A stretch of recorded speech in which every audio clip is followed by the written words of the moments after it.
Welcome to New Hampshire's Business. I'm Fred Coker.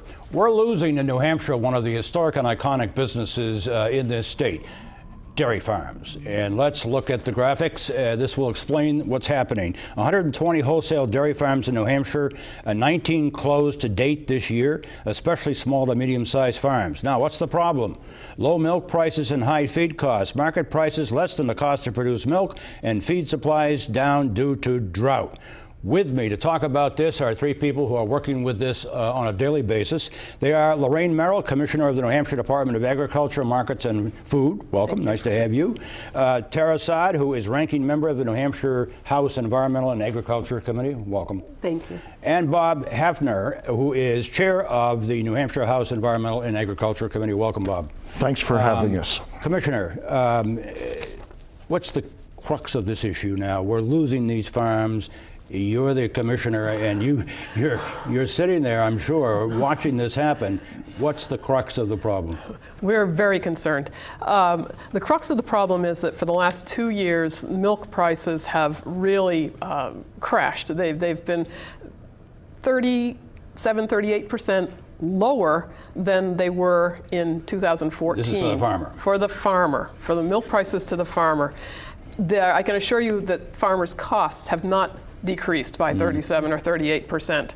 And on top of that, here in New Hampshire, especially the southern and central parts of the state, we have been suffering a real severe to extreme drought, which means that our farmers, we don't have pastures, we don't have hay, corn crop for corn silage is way down, and again, on top of all of this, federal programs, the federal safety net and the Farm Bill has proven to be a failure. It is just simply not paid out for dairy farms. Right. And the disaster kinds of programs have been cut over the years so that there's really not much relief other than low interest loans. Right, I mean, on that cost of the milk prices at the grocery store, I think you've told me the average is about $3.59 a gallon. The farmer gets $1.29. Yes. That is the difference. Bob and Tara, you're hearing from farmers. What are you hearing? We're hearing that the farmers are in big trouble. I toured a dairy farm the other day with Senator Ayotte, and the crops just look horrible. Yeah. They've had one really good or decent cut of hay. Second crop of hay was half the size, yep. And there is no third crop cut. Tara, you have as many dairy farms in your district as any place in the state. At least Yes, you've told me that. Yes, I do. And you're hearing from them. Yes, I am hearing from them. It's a dire situation. They're losing between $2 and $4 per cow per day. That's just not sustainable. Yep. I heard anecdotally that one farmer said that within the next 5 weeks, they will go out and shoot their entire herd. Why is that? Because it's costing them too much money to actually keep going. Wow, that is a crisis. What do we do here? Bob, you're chair of, if I'm getting this right, you're chair of the Emergency Dairy Assistance Program, or in particular the Emergency Relief Fund. Yes. Here in New Hampshire, which was created by the legislature, but is now unfunded, right? That is correct. What do we do with that? You're going after, what, $2 million? We're going after initially $2 million, plus put another $2 million in the budget. Yep. That the Emergency Relief Board will meet probably in early October, and we'll define what the problem is and make our recommendations to the legislature. Yeah, and Tara, what will that money be used for? The money will be distributed on a prorated basis, depending on how many cows the farmers have. That will help them get through the winter so that they can feed the cows and then get back on track. Commissioner, the final word. Well, we are asking for $2 million for each year of the new fiscal years in the new budget. The governor is strongly supportive of that, but it's got a long way to go, and we need desperately, as Bob and Tara have said, emergency assistance before that July 2017. We're out of time. New Hampshire Agriculture Commissioner Lorraine Merrill, Chair of the New Hampshire House Environmental and Agriculture Committee, Bob Hafner, and Tara Saad, who is the ranking member of that same committee. Thank you. Thank you All too very short, much. but a real critical problem, and glad you're bringing it to our attention. And if you want to see that interview again, go to WMUR.com, click on News, and then click on Project Economy. Now, meteorologist Josh Judge with your Stormwatch 9 forecast. It's a Sunday morning, and get ready for some big-time changes. A variable day as we go through your Sunday. Starting off with a look here at Manchester. Cloudy skies out there at the moment, and 71 degrees with a dew point of 67. That translates in weather speak into a muggy start to our day. You can feel the air as you walk outside for sure. Light winds right now, but they'll pick up later. There's the temperatures around the entire region. 60s in most of northern New Hampshire, 68 in Laconia. But as you get into most of southern New Hampshire, you're in the low to mid 70s, and there's those dew points. Right now, they're quite high, as I mentioned. Mid to upper 60s, even 72-degree dew point in Keene right now. But check out what happens in the days to come. As their front rolls through this afternoon, temperatures and dew points will drop. Look at this. It's like a sliding down into the 40s for dew points tomorrow. That means a more comfortable night tonight. And tomorrow, bone dry, beautiful day on the way for tomorrow, by the way.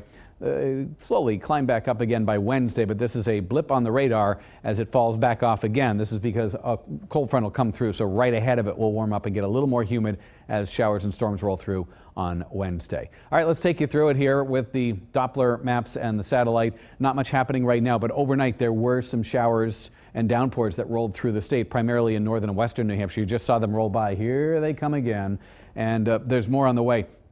However, don't put all your eggs in a basket hoping that this is going to solve any droughts or anything. We just have a line that will turn into a thin line of showers and thunderstorms that roll through. They move pretty quickly. So we're just talking about a 1 to 2 hour period of them rolling through, and then they're done. First, moving into northern New Hampshire, almost into the far northern New Hampshire area right now. If you're up in Pittsburgh, likely you can hear some thunder in the distance, and it's getting closer in areas of the Great North Woods and headed toward the White Mountains. We head farther south. It'll take a little longer, but look at this cluster of strong storms rolling through the Albany, New York area and heading into southern Vermont. A couple hours away from moving into western New Hampshire, just an hour or so away from moving into western New Hampshire, maybe less, and then a couple hours away from areas farther east is what I'm trying to say. And the storms are pretty much out of here by noontime. The exception is southeastern and eastern New Hampshire, the seacoast region. It may take a little bit past lunchtime, between 12 and 2 p.m. to see them exit. The cold front rolling through, and as it does, high pressure builds in. Boy, does it make a big difference. This afternoon, you're going to notice the sun coming out and the winds kicking up. It will get windy this afternoon, but the temperatures will be dropping a bit, and the humidity levels will really tumble this afternoon into tonight. Look at the week ahead. One rain chance as another cold front comes through Wednesday afternoon, and that brings some thunderstorms. Otherwise, each day this week looking very beautiful and almost September-like. That's your forecast. Now let's check sports. Now, News 9 Sports. It was the highly anticipated debut of the new Wildcat Stadium. You know, they played in the old stadium for 80 years, but this, take a look, was the scene last night in Durham. Huge crowd on hand to watch the first game ever in Wildcat Stadium. Holy Cross in the house. They've got a great quarterback, Peter Pujols. He ran in a 20-yard touchdown, and then here he found Blaze Bell for a 32-yard touchdown catch. That made it 14-0 Holy Cross. UNH quarterback Trevor Knight started to lead the Cats back. This was a 38-yard run that set up the Wildcats deep in Holy Cross territory. They finished the drive with a TD. The two-point conversion failed, so UNH gets 6 there, but they are on the board. It's 21-6 Holy Cross in the second quarter. Dalton Crossan gets it to go 56 yards all the way to the end zone. UNH closes in. It is 21-13 at the half. At halftime, legendary UNH coach Bill Bowes was honored. He'll be inducted into the College Football Hall of Fame. Third quarter, Knight with an 8-yard touchdown pass to Neil O'Connor. The two-point conversion failed again, so Holy Cross is still up 21-19. Later in the third, UNH finally gets their first lead of the game. Big play to Rory Donovan, 62-yard score. UNH goes up 32-28. Fourth quarter, Holy Cross with the ball. Pujols pass intercepted by Casey DeAndre. He takes it 28 yards the other way for the score, and there you have it, a victorious opening night at the new Wildcat Stadium. UNH wins 38-29, and you don't see that every day. Fireworks at the stadium. Here's WMUR's Jamie Staten with more from Durham. So the dust is cleared after a tremendous game, and for that matter, the smoke from the fireworks as well. What a special night in Durham. Huge for the UNH Wildcats, an 11-point win over a tough Crusaders team. This is an emotional win for you guys with the stadium and the way you came back. Yeah, it's great. You know, the kids, what I liked, within the moment when they were down, didn't panic, came back and played hard and did the right things at the end of it. The atmosphere was crazy. I mean, the Cat Pack was packed, and I looked up and the whole fan section was packed. Even the other side, the old home side was packed. It was a great atmosphere, and it was a good win. Oh, it was electric out there. Great fans, great stadium, you know. We're just lucky to have all this stuff. Unbelievable. Hat goes off to the fans, the students, everybody. It was an unbelievable atmosphere. It was third downs were loud, really loud, and it was just real fun to be in, to play in. The last time UNH opened a stadium in October of 1936, they lost to Maine that day. But this stadium opener, all good news for the UNH Wildcats. It cost $25 million, and so far it was worth every penny. UNH, a big win at home. In Durham, Jamie Staten, News 9 Sports.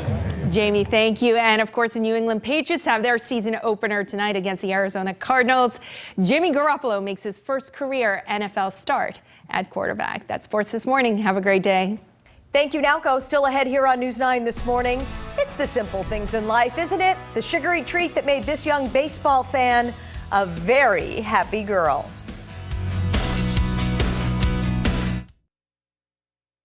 Seattle Mariners were hosting the Texas Rangers in a game Wednesday night when the Jumbotron cut to a little fan who was really enjoying the game. Check this out. This video shows us some fun stuff. Most of us enjoy cotton candy, but none of us enjoy it quite as much as this 3-year-old Beatrix Hart.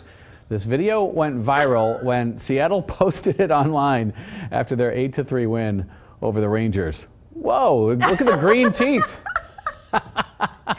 That's a sugar high if I ever saw one. Whoa, the green teeth and lips. Adorable. Wow. And I'm just like her. If I have cotton candy, I do not share. My daughter, Get your own. My daughter, after she has candy like that, loves to stick out her tongue and goes, "My tongue green." All right, here's a look at the forecast for today. We do have a line of showers and thunderstorms that will roll through this morning. It exits around midday to very early afternoon at the seacoast. And then we clear out this afternoon. It turns windy and humidity levels drop in a hurry. Tonight, much more comfortable sleeping weather. And tomorrow, maybe the best day ever.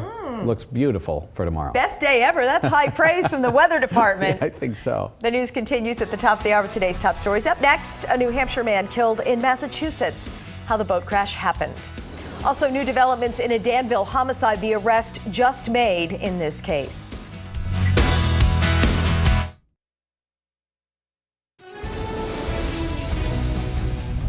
I knew it didn't look good. Now on News 9 this morning, an afternoon of boating takes a tragic turn. What we know about the crash that took the life of a Granite Stater. The only time he was ever out was when he was in her car.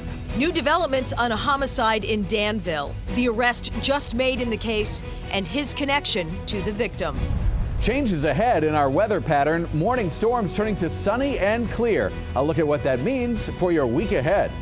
It's a day that changed America forever. How the nation remembers the victims of September 11th on the 15th anniversary of the attacks.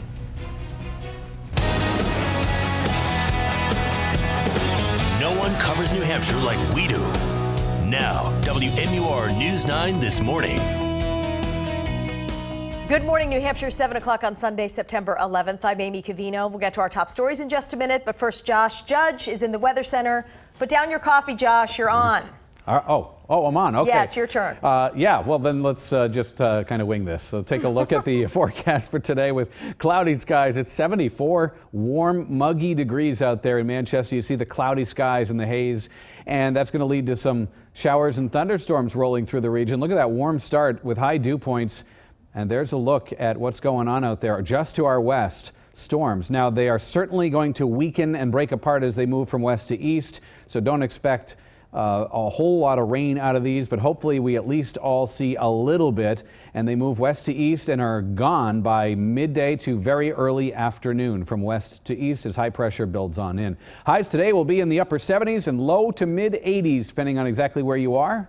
Any thunderstorms this morning turn into sunny skies this afternoon, and it turns windy as well. A great week ahead. We'll detail that for you in the forecast in a few minutes from now. New this morning, a New Hampshire man is dead after a boating accident in Massachusetts. This happened during the speedboat races at Watson Pond in Taunton yesterday. First responders say 3 hydroplanes were going about 65 miles per hour when they collided. We actually had 3 rescue boats out there and got to the scene within less than a minute, and we were able to get all 3 members out of the water very quickly. Despite that quick response, a 39-year-old from New Hampshire did not survive. A 67-year-old man from Maine was rushed to a hospital in critical condition. The third driver suffered minor injuries. New developments this morning out of Danville, where an arrest has been made in connection to a homicide. Police charged 37-year-old Richard Moore with second-degree murder in the death of Joanne Boucher. Investigators say Moore repeatedly stabbed her. WMUR's Mike Cronin is in Danville with the latest on the homicide investigation. The Attorney General's office says this investigation is far from over. Joanne Boucher's family is glad someone was arrested, but they want to see change. News of an arrest in 51-year-old Joanne Boucher's murder comes as a relief to neighbors along Caramel Drive in Danville. According to the state's website, the suspect is a registered sex offender. My kids can go outside and not have to worry. That means they can actually walk by that house. I've never let them walk by there. 37-year-old Richard Moore was arrested late Friday night and charged with second-degree murder. Investigators say he stabbed Boucher multiple times on September 2nd. Even though an arrest has been made, the investigation is still very much active and ongoing, and so I can't comment any further on that at this point. The Attorney General's office is not commenting on their relationship, but neighbors say Moore had been living with Boucher at her home. Boucher's body was found inside the house days ago. The New Hampshire Sex Offender Registry says Moore was living at that same address. It also shows he has a criminal record that dates back to 1996. In 1998, he was convicted of felonious sexual assault. One neighbor who doesn't want to be identified says Moore kept to himself. Did I want him anywhere near my kids? Heck no. Did we ever see him? No. He hid in the house. The only time he was ever out was when he was in her car. In a statement, Boucher's ex-husband told News 9, quote, "We are certainly glad that someone is being held accountable for such a horrible crime. However, myself, my family, and the rest of the decent law-abiding citizens still wonder why career criminals such as Richard Moore are allowed to walk the streets.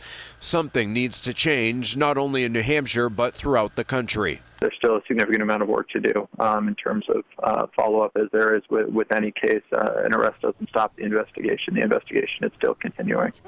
Investigators anticipate Moore will be in court on Monday, where we could learn more about what allegedly happened before the deadly stabbing. In Danville, Mike Cronin, WMUR News 9.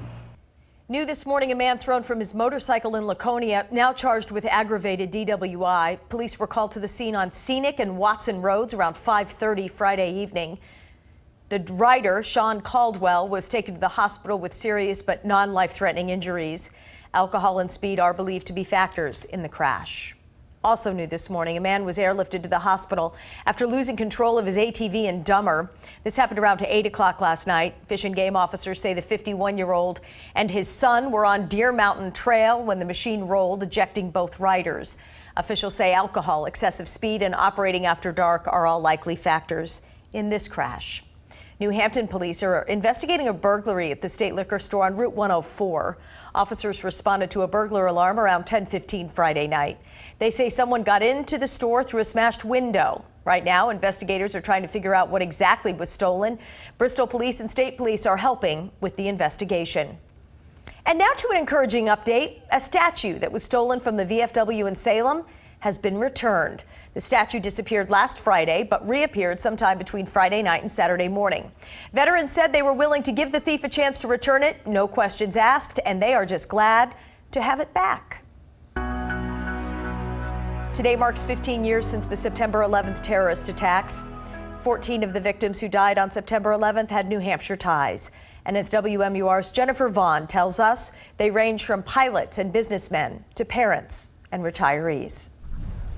Tom McGinnis from Portsmouth was the co-pilot of American Airlines Flight 11, which crashed into the North Tower. The captain of Flight 11 was John Oganowski, an Air Force veteran. And Madeline Amy Sweeney was a flight attendant. The Nashua High School graduate was able to call a ground supervisor by airphone to tell them about the hijackers before the crash. Thelma Cuccinello of Wilmot was a passenger on the flight. She was on her way to visit her sister in California. Also on board, 48-year-old Charles Jones, an Air Force veteran and the manager of space programs at BAE Systems. David Kowalson was also on the plane. He lived in Hudson with his wife and their 15-month-old and 4-year-old daughters. He worked at Raytheon. Douglas Stone from Dover was on the flight for business and to help his son settle in for freshman year at UCLA. Carol Fleizik lived in Plastow with her partner of 12 years and flew out on business that morning. Carl Max Hammond moved to Derry a few months before he boarded Flight 175. He had a doctorate in physics. Robert LeBlanc was also on Flight 175. He was a geography professor at UNH and loved to travel the world. 59-year-old Louis Neil Mariani of Derry was traveling on the plane to get to his stepdaughter's wedding, which went on in his honor. Kathleen and Michael Shearer were on Flight 175 together. They were married 39 years and had built their dream home in Dover. Kathy Bantis was in the World Trade Center, where she worked. She graduated from Central High School in Manchester in 1975. And that was Jen Vaughn reporting. The 100 Nights of Remembrance will hold a ceremony to honor our veterans and victims of 9/11 this evening. Last night, they played taps to recognize our armed forces and fallen heroes at Mount Calvary Cemetery in Manchester. 100 Nights of Remembrance members play taps every evening from Memorial Day through September 11th. Tonight's ceremony is at 6 in the State Veterans Cemetery. People across the state are remembering the victims of 9/11 today. You can find a list of local events on WMUR.com. In other news now, the grounds at Camp Spalding got an upgrade. Volunteers from Rebuilding Together Boston made their way to Concord to make much-needed repairs. Saturday, main buildings were fixed, planter beds were created, and a vibrant new mural was painted on a fence for campers to enjoy. Volunteers say it's a nice way to give back. It's great to have, a whole bunch of different nonprofit organizations come together in order to do something for the betterment of an organization. Camp Spalding serves hundreds of overnight and day campers each year. Coming up on News 9 this morning, developing story from overnight, dozens sent to the hospital in Connecticut after a deck collapses to the ground. Making a murderer, why Brendan Dassey may not go free after all, thanks to a prosecutor's appeal. Good morning and welcome back. It is a Sunday and we are starting off with a lot of clouds around and showers approaching. Here's Plymouth, 65 degrees there and cloudy. And we are looking for more rain for a little while this morning, maybe a thunderstorm or two in many locations as a line crosses the state. I've got details on that and a look at the radar coming right up. Police are investigating this morning after a deck collapsed in Connecticut, injuring more than 24 people. The deck collapse happened at a house near the Trinity College campus in Hartford. Police say a third-floor deck fell onto the second-floor deck, which then collapsed onto the first-floor deck. Between 30 and 40 people were hurt in this. Police say none of the injuries are serious. A private security company that employed the Pulse nightclub shooter now being fined $150,000. The company is accused of listing false psychological testing information on forms that allowed employees to carry guns. One of the flawed forms belonged to shooter Omar Mateen. The company is now saying that an administrative error did occur on his form. The second girl accused in the Slender Man stabbing has pleaded not guilty by reason of insanity. Police say the two young Wisconsin girls lured a classmate into a wooded area and repeatedly stabbed her, allegedly in order to impress the fictional character Slender Man. The judge ordered 2 doctors to turn in reports on their mental status. Both girls are due back in court October 13th. Making a murderer's Brendan Dassey may not get out of jail after all. Last month, a judge overturned his conviction, but now a prosecutor has decided to appeal. The 26-year-old was due to leave court within 90 days. Dassey was convicted in the 2005 murder of a 25-year-old photographer named Teresa Halbach. Dassey's uncle, Stephen Avery, was also convicted for the same murder. Still to come here this morning, a piece of American history passed through the Granite State on Wednesday, where the piece of metal came from, and the reason it's headed to Canada. It's 7:14 on this Sunday morning. You're looking live at downtown Concord. A little gray out there at the moment. Your full Sunday forecast is right around the corner. Now, meteorologist Josh Judge with your Stormwatch 9 forecast. Well, good Sunday morning. It's cloudy out there and there's rain approaching. Hopefully we'll get as much as we can, but don't look for a whole lot. These are quick moving showers, downpours and thunderstorms. Here's Warner. As you can see, fogged and clouded in right now, 71 degrees, but a dew point of 68 means it is a muggy start to the day, and it'll be that way for a while. But this afternoon, big changes are approaching and moving through. 60s to the north, 70s everywhere else, between the low and mid 70s around. And there's those dew points. Check it out, upper 60s and 70-degree dew points in the Upper Valley and Connecticut River Valley, as well as Nashua. And those dew points stay on the warm side today, but watch what happens after a cool front crosses the region this afternoon. They just fall right off. And as we head into tonight and tomorrow, very dry air taking over. So if you've not been a fan of the humidity of the last couple of days, including right now, just hang on a few hours. We'll take care of that this afternoon. You'll be able to tell a major difference if you walk out today late morning versus maybe 3 or 4 or 5 o'clock this afternoon. All right, here's some of your headlines for the next couple of days to keep in mind. Today, of course, we do have morning showers and thunderstorms. We'll show you that on the Doppler in a moment. But this afternoon, clearing. The sun will come back out.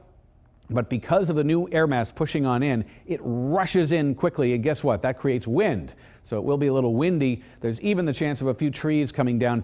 Not that the winds are strong enough to normally do that, but the fact that we have drought-weakened root systems on these trees, it's possible some of them could come down and the trees still have their leaves, which act as little sails, and help that happen. So not entirely out of the question that you could be at a Patriots party today or something and the power goes out. I hate to say that, but just want to keep you up to date on the possibilities there. They'll be very scattered in nature. Beautiful day tomorrow. It'll be sunny and warmer for tomorrow, and even warmer on Tuesday, rather. Beautiful day tomorrow with the temperatures very September-like, a little warmer than that on Tuesday. Wednesday, some afternoon thunderstorms, and then we go back to cool weather. In fact, end of the week, Thursday and Friday, the coolest days that we've had in a little while, that's for sure. Very September, almost October feeling on Thursday. All right, a look at the clouds out there now and the thunderstorms that are right knocking on our doorstep. We'll zoom in closer here and show you, first of all, northern New Hampshire. There's that line of storms. You can see all the thunder and lightning. So be prepared in the North Country for heavy rain to break out, and some spots it's just beginning to do that in far northern New Hampshire. It'll be moving into the Great North Woods, places like Haverhill, Littleton, and the Upper Valley, Lebanon. It's just on your doorstep. And then in southern New Hampshire, it's a little farther away, but still moving into southern Vermont, and an hour or so away from moving into western New Hampshire. So keep that in mind. But big time clearing, as I mentioned, on the way beyond. Highs today in the upper 70s, low to mid 80s, depending upon where you are. Then afternoon clearing, windy, drier air moves in. Last night, if it was muggy sleeping for you, tonight will be exactly the opposite. Very dry and cooler. And there's your week ahead. The only chance for rain is Wednesday afternoon. Otherwise, a whole batch of sunny days ahead for you. And cooler nights, it looks like. Absolutely, yeah. Nice. It'll feel a little more like September. Hard to believe it's the 15th anniversary of the September 11th attacks, and all morning we are taking a look at how the country is remembering the victims of that day. Today, a piece of the World Trade Center is expected to arrive in a small town in Newfoundland, Canada. Their convoy passed through New Hampshire this past week, with many of our firefighters joining the journey. WMUR's Jennifer Crompton has that story. A convoy of motorcycle riding firefighters escorted a piece of the World Trade Center up 95 Wednesday on its way to Canada in time to mark the 15th anniversary of 9/11. 343 firefighters were lost that day doing their job. So either we knew somebody there, or we knew the civilians that were working in the towers that day, or they worked the pile or they covered shifts to let guys go work the pile. 15 years ago, I wasn't a firefighter. It's pretty much why I became a firefighter, I think. New Hampshire firefighters joining those from New York and Massachusetts with very little notice. It's just a brotherhood. It's, you know, it's what you do. It's our way of giving back. This is a personal journey for George Shea. When we saw the first plane hit the tower, we responded to Ground Zero. He delivers pieces of World Trade Center steel as tokens of gratitude. This one to Gander, Newfoundland, a small town that took in 38 planes and over 6,000 passengers when flights were grounded that day. For 3 days, they housed them and washed their clothes for them, bought clothes for them. They just dropped everything. Marking one of so many expressions of goodness and humanity to spring from so much darkness. The escort picking up firefighters in Maine, then on to Canada. To show them support, that we haven't forgotten and we won't forget, because that's what we do. We'll just never forget. In Seabrook, Jennifer Crompton, WMUR News 9. Coming up next on News 9 this morning, a dog missing for years is back home this morning. The tiny piece of technology that made this reunion possible. Then in our next half hour of News 9 this morning, New Hampshire drug crisis, how the community is coming together to solve a deadly problem here in the Granite State.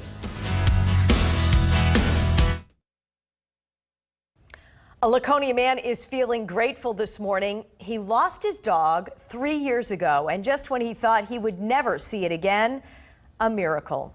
He says a small investment he made has paid off big time. WMUR Shelley Walcott has the story.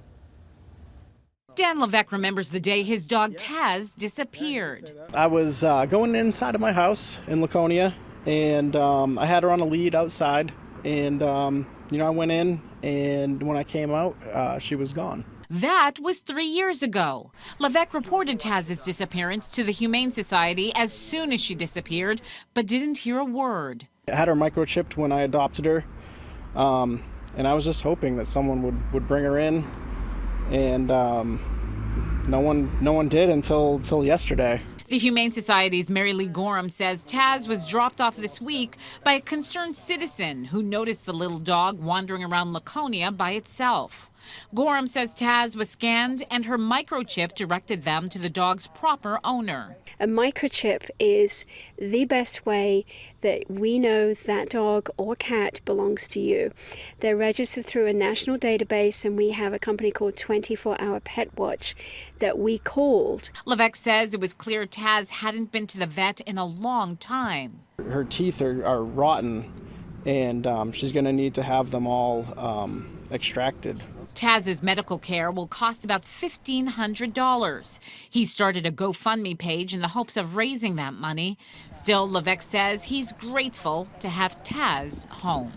I never adopted another dog after she went missing. I was kind of, I don't know, just no one really got to my heart like she did. I'm Shelley Walcott, WMUR News 9. It only costs between $25 and $40 to have your pet microchipped. If you'd like to donate money to help Taz, you can find that link on our website, WMUR.com. Miss New Hampshire, Caroline Carter, will take the stage in Atlantic City tonight, hoping to bring the Miss America crown back to the Granite State. Carter is running on a platform to end diabetes. A type 1 diabetic herself, she hopes to raise awareness through education. You can cheer her on tonight right here on WMUR. The pageant gets underway at 9 o'clock. Here's a look at what's coming up in our next half hour of News 9 this morning.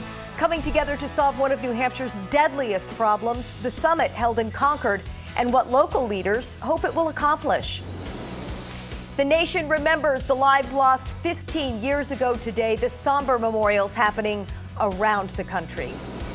You are looking live at the Big Lake in Meredith. Gray and cloudy there on this Sunday morning. Josh Judge is here with your forecast. We'll be right back.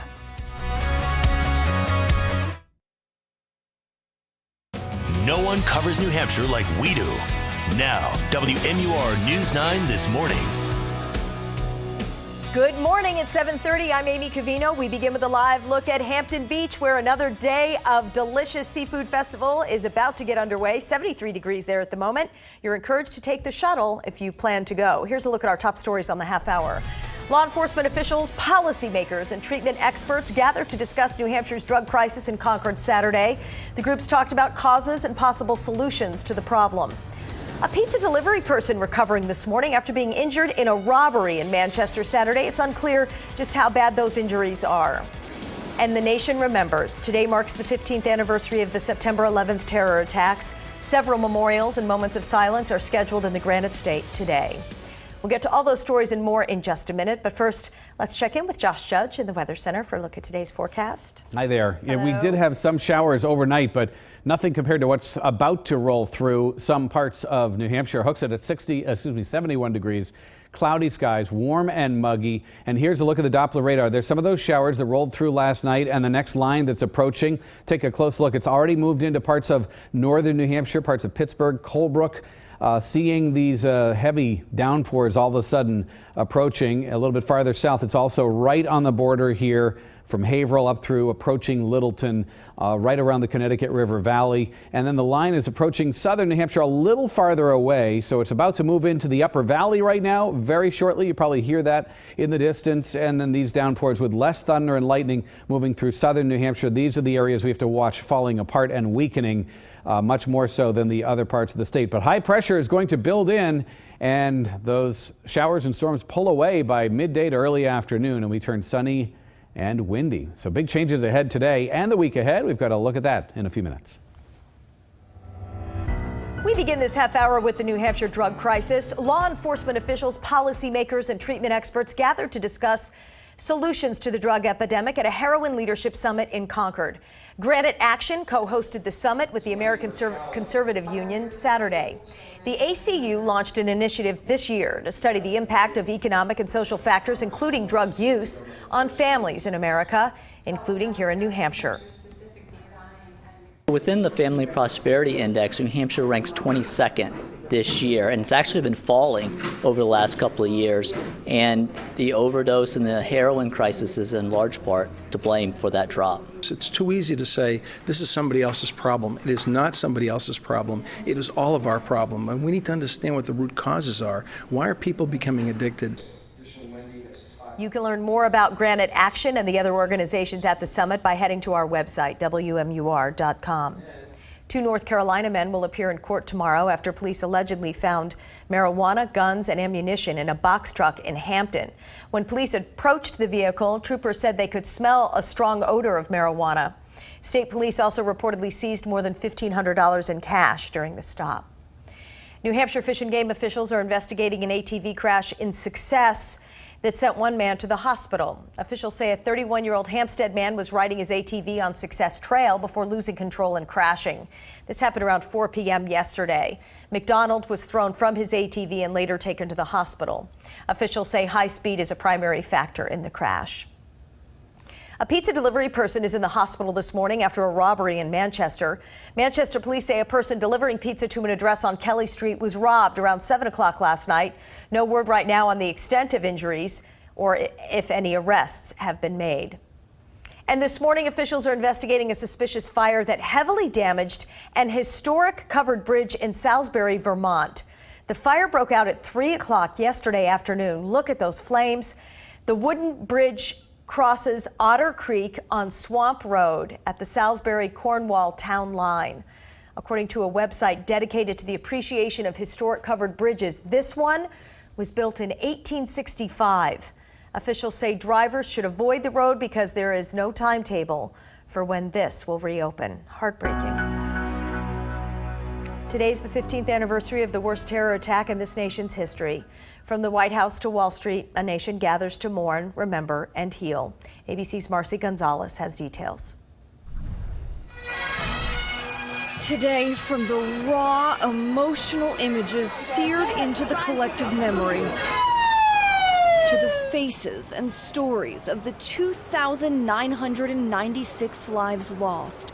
This morning, a somber reflection on all of the heartbreak and horror of 15 years ago today.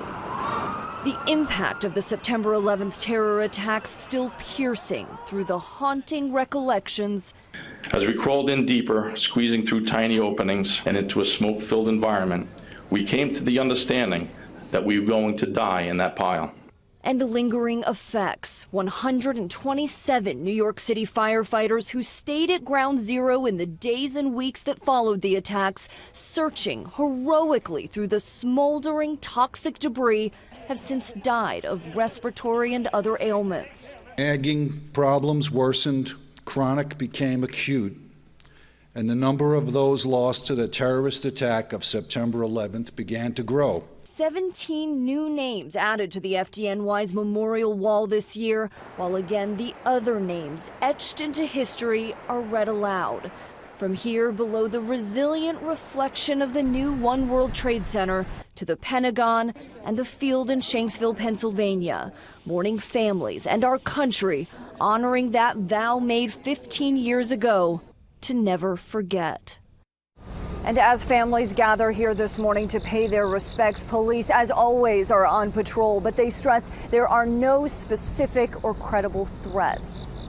Marcy Gonzalez, ABC News, New York.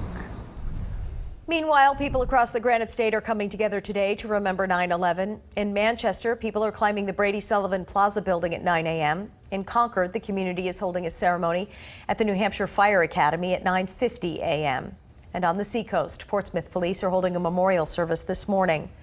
And in Jackson, a freedom walk at 5 p.m. to honor the victims of 9/11.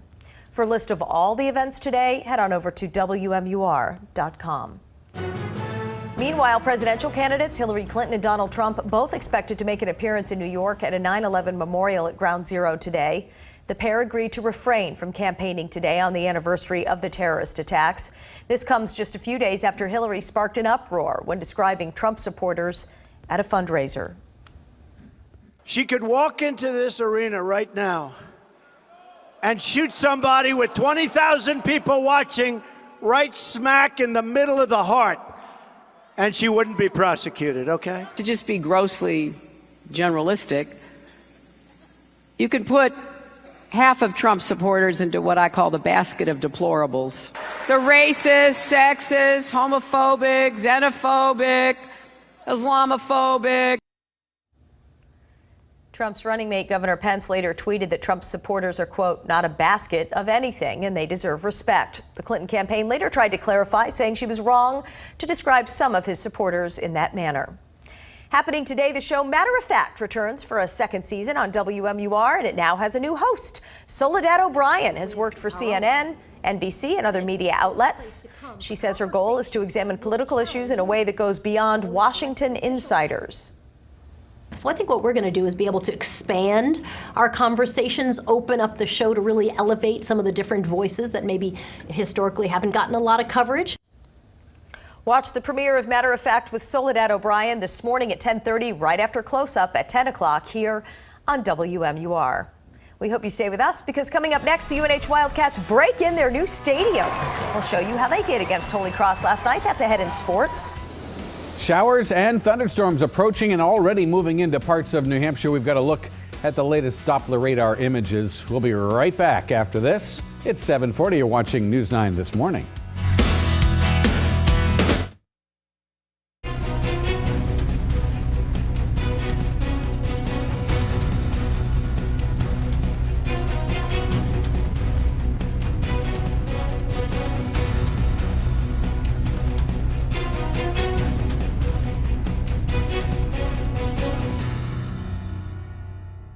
Now, meteorologist Josh Judge with your Stormwatch 9 forecast. Hi there. Thanks for joining us on a Sunday morning. It's cloudy out there in most of the state ahead of some rain that's heading in this direction. Much needed rain. We welcome it with open arms. Unfortunately, it won't be nearly as much as you hope for.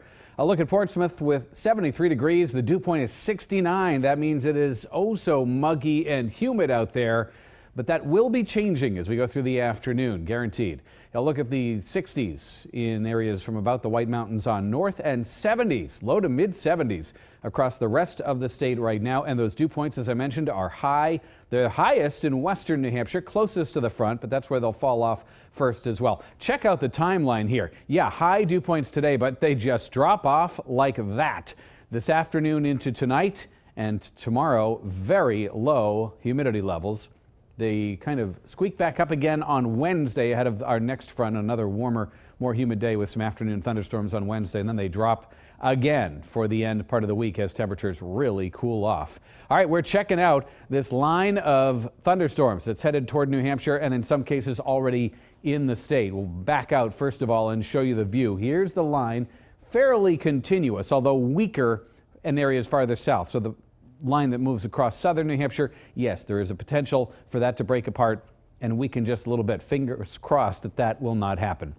We'll zoom in close here and show you that the rain has already moved into the North Country, far North Country, and it's approaching and moving into the Connecticut River Valley right now in other areas around the White Mountains. You head farther south, and as you can see, it's just approaching the Monadnock region, moving into the Upper Valley and Lebanon area right now as we speak. It'll be sweeping across the state, and by the time we get to about noon to 1 o'clock, it'll be exiting the Seacoast region. So this is mostly a morning thing. This afternoon, high pressure builds on in behind this front and things really take a change. You'll notice the sun come out, the wind kick up, and dew points, meaning humidity, dropping like crazy as this high pressure builds on in. It gets really dry and a much more comfortable night for sleeping tonight. The other thing that we want to keep you up to date with is the temperatures that'll be dropping. You can see the difference right here. So that means the next couple of days will be cooler, especially tomorrow. Starts to warm up again Tuesday and Wednesday, and then drops even bigger time with the coolest air mass of the season yet for the end of the week. The tropics, which had quieted down some, have begun to pick up again right here with this big area of a disturbance that's moving across the Atlantic, and the National Hurricane Center continues to put about a 70% chance of this developing into tropical storm and probably Hurricane Ian later on either today or tomorrow. We'll have to wait and see if that happens. So look at your temperatures for today. Lower 70s in northern New Hampshire and lower to mid 80s across the rest of the state. Your extended forecast, here it is. Tomorrow, beautiful after the morning. Showers to afternoon sun today, and your week ahead mostly dry except for Wednesday. Let's check out those scores. Now, News 9 Sports.